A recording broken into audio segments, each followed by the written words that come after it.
அமீர்தீன் சிங்கப்பூர்ல இருந்து கேட்குறாங்க, பள்ளிவாசலில் கடைபிடிக்கும் ஒழுங்குகள் சம்பந்தமாக. பள்ளிவாசலில் வியாபாரம் தடுக்கப்பட்டுள்ளது.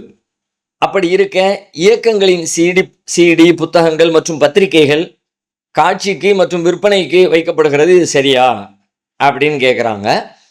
அதோட இன்னொரு கேள்வி அதோட சேர்த்து கேட்குறாங்க.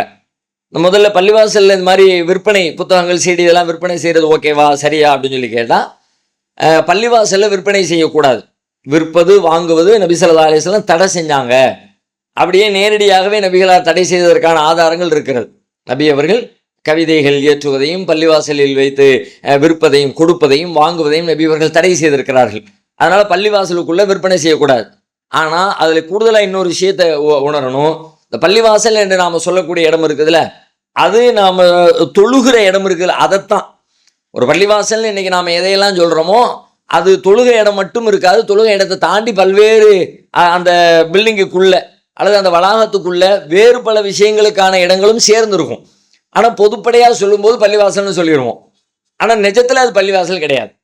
உண்மையில் இந்த சட்டம் நடைமுறைப்படுத்த வேண்டிய பள்ளிவாசல் அப்படின்னு சொல்லி சொன்னால், எந்த இடம் தொழுகைக்காக நாம் வகுத்து வச்சுருக்கோமோ பிரித்து வச்சுருக்கிறோமோ அந்த இடத்த மட்டும்தான் அது குறிக்கும்.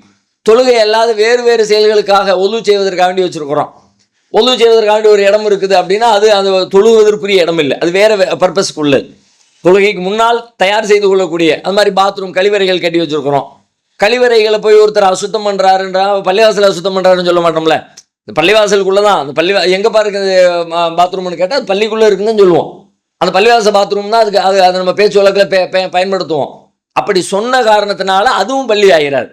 அதில் வேற ஒரு அலுவலகம் இருக்கலாம், வேறு ஏதோ மார்க்க பணிகளுக்கான ஒரு மதரசா இருக்கலாம், ஒரு பள்ளிக்கூடம் இருக்கலாம், பொதுவான மக்கள் சந்திப்பதற்கு நிகழ்ச்சிகள் நடத்துவதற்கு ஒரு பொது மேடை சம்பந்தப்பட்ட விஷயங்கள் இருக்கு. இப்படி பல விஷயங்கள் சேர்ந்து இருக்கலாம். அது எல்லாத்தையுமே சேர்த்து பள்ளிவாசல்னு சொன்னாலும் இது எல்லாமே இந்த விற்கக்கூடாது வாங்கக்கூடாதுங்கிற அந்த இடத்துக்குள்ள வராது. அது எது வரும்னு கேட்டால், எந்த இடத்த நாம் தொழுகைக்காக தயாரித்து வைத்திருக்கிறோமோ அந்த தொழுகிற சுஜூது செய்கிற இடங்களைத்தான் அது குறிக்கும்ங்கிறதை நம்ம புரிந்து கொள்ளணும். பொதுப்படையாக பள்ளிவாசல்னு சொன்னோன்னே ஆஃபீஸில் வச்சிருக்கிறாங்க, பள்ளிவாசலே உள்ளுக்குள்ள ஒரு ரூம் போட்டு வச்சிருக்காங்க, அந்த ரூமுக்குள்ளே இது ஆஃபீஸ்னு வச்சிருக்காங்க, அந்த ஆஃபீஸில் புத்தகங்கள் சிடிகள் விற்கிறாங்க, நீங்கள் விற்காதீங்கன்னு சொல்லக்கூடாது.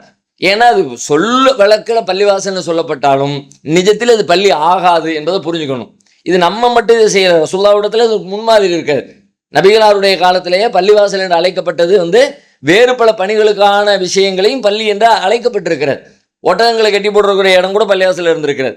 ஆனால் அது பள்ளி ஆகாது. அது பள்ளியில் ஒரு பகுதியை ஒரு ஓரத்தில் ஒதுக்கி வைத்து இது ஒட்டகத்துக்குரிய கட்டுமானத்துக்குரிய ஒரு இடம், அப்படியான வேலைகள் நடந்திருக்கு. முதல்ல சொன்ன மாதிரி ஜனாசா தொழுகைக்கு உரிய இடம் அதுக்குன்னு ஒன்று வச்சுருந்துருக்கிறாங்க. வீர விளையாட்டுகள் நடத்துவதற்கு அதுவும் பள்ளிவாசலில் நடந்திருக்கிறது. பள்ளிவாசலுக்கு உள்ளே இல்லை, இதெல்லாம் பள்ளிவாசலுடைய வெளிப்புறத்தில் சுற்றுப்புறத்தில் அந்த மாதிரியான இடங்கள்லாம் அது நடந்திருக்கிறது. ஒரு போர்க்களத்தில் காயம்பட்டு விட்ட ஒரு நபி தோழரை ஒரு கூடாரம் கட்டி அவர் அந்த இடத்துல வச்சாங்க.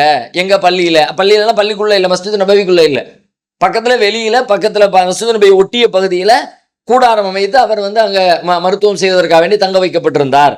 அப்போ அதுவும் பள்ளி என்றுதான் சொல்லப்படுகிறது என்பதற்காக அது பள்ளி ஆகிவிடாது. நிஜத்தில் எந்த பள்ளியில் வியாபாரம் செய்யக்கூடாது தடுக்கப்பட்டிருக்கிறதுன்னு கேட்டால் அது நாம் சுஜூது செய்கிற இடம் தாங்கிறது புரிந்து கொள்ள வேண்டும்.